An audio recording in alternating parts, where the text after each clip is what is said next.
Well, thank you very much, Michelle. And it's a real honor for me to be here, and it's a thrill for me to see so many young people in the audience today.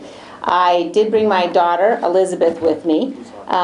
We believe in the Cheney family that you can never start either politics or fly fishing too early. And I'm proud to say that Elizabeth is accomplished at both pursuits.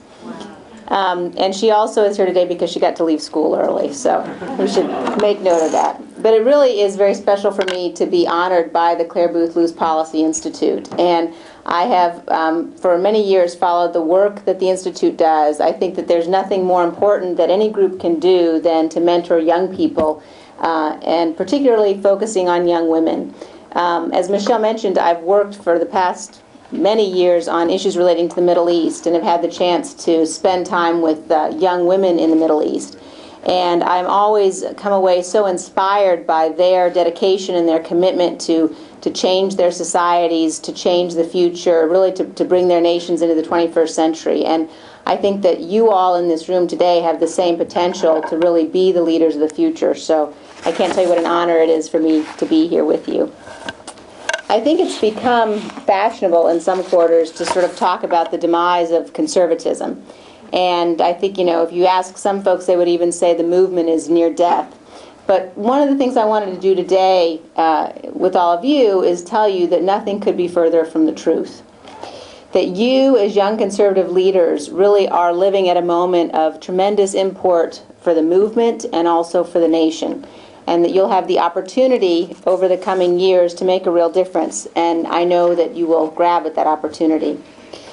In the first few months now of President Obama's presidency, we have actually learned much. I think many of us hoped, as he was elected and sworn in, that he would be a moderate. But we have learned in the past several months that he, in fact, will not govern from the center. We've also learned, as we've seen on his last two foreign trips, he's not a strong defender of American exceptionalism. He believes that there's a moral equivalence in many areas of foreign policy, including between the United States, for example, and Iran. He wants to expand the federal government so that it permeates every nook and cranny of our daily lives. He's going to raise our taxes. He thinks bureaucrats ought to choose our doctors and prescribe our medical care. And I believe that the American people will quickly grow weary of a set of policies that are, to paraphrase President Obama, quote, so contrary to American ideals. I believe that we as conservatives have an obligation to make sure that the administration is held accountable when it takes us down a dangerous path. And I want to talk for just a moment this afternoon about two areas in particular where we've seen some troubling developments, and those are in the areas of foreign policy and national security. In his first days in office, as you all, I'm sure, followed on the news, President Obama announced that he would close the detention facility at Guantanamo Bay, where we're holding hardened terrorists. He suggested that a number of those terrorists would be brought to the United States, and his director of national intelligence even went so far as to say that a number of them would have to be released in the United States, and that we would have to use taxpayer dollars to put together some sort of a welfare program, a terrorist reentry program. Then President Obama released documents over the objection of his own CIA director and 4 former CIA directors that detailed the specific techniques that we used in our enhanced interrogation program to get information from terrorists. Next, he suggested that he was open to the prosecution of Bush administration officials who'd been involved in the program. Finally, he refused to release any information about the attacks that were prevented or the lives that were saved because of the program. When his own director of national intelligence put together a memo for internal distribution about the program, he praised it. He praised the effectiveness of the program, and he praised the fact that terrorist attacks had been prevented. But President Obama's White House edited out that reference in the memo before they released it to the public. Today, many weeks later, the president still won't let the American people see the documents that show how effective this program was. Last week, in this very building, the House Intelligence Committee took up this issue. And according to news reports, the Hill newspaper was one example, following a detailed briefing on the enhanced interrogation program, Republican members said they were briefed that the program had worked and that terrorist attacks were prevented because of it. Is that a vote? Democrats on the committee again moved to cover up the information and prevent the American people from hearing the truth. Why don't they want us to know the truth? Why won't they release the memos?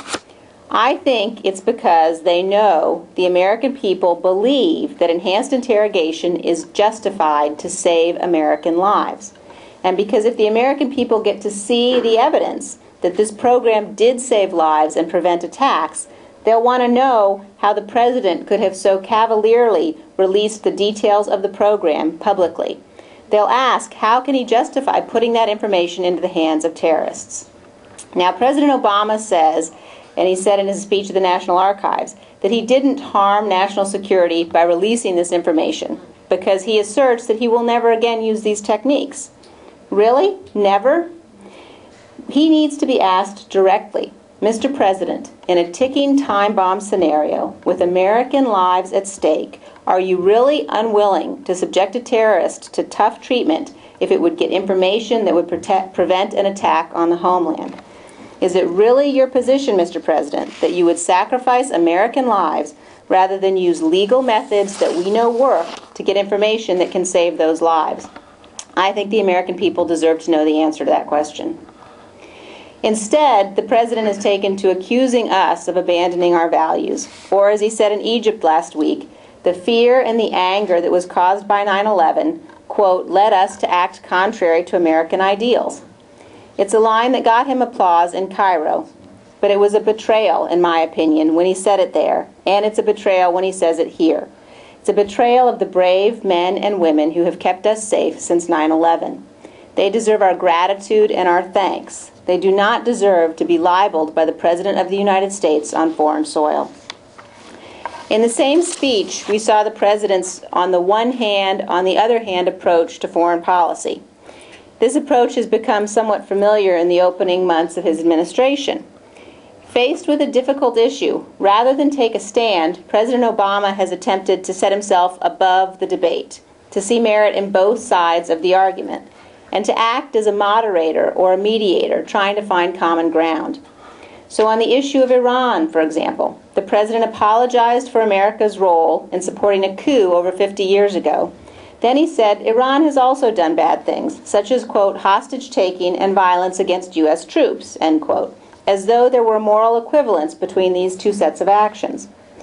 He described the horrors of the Holocaust, the murder of 6 million Jews, and then said, quote, on the other hand, it's undeniable that the Palestinians have suffered in pursuit of a homeland. Now, while I fully understand that there are two different narratives involved in the peace process, there is simply no justification for suggesting an equivalence between genocide and dislocation. The President went on to say that America could never tolerate violence by extremists. But then he said we had, quote, altered our principles in response to that violence, suggesting in essence that our response was as grave a problem for America as were the attacks. This isn't just a study in rhetoric. These aren't just words. This is a failure to understand the damage that's done to America when an American president repeats the false charges of our critics.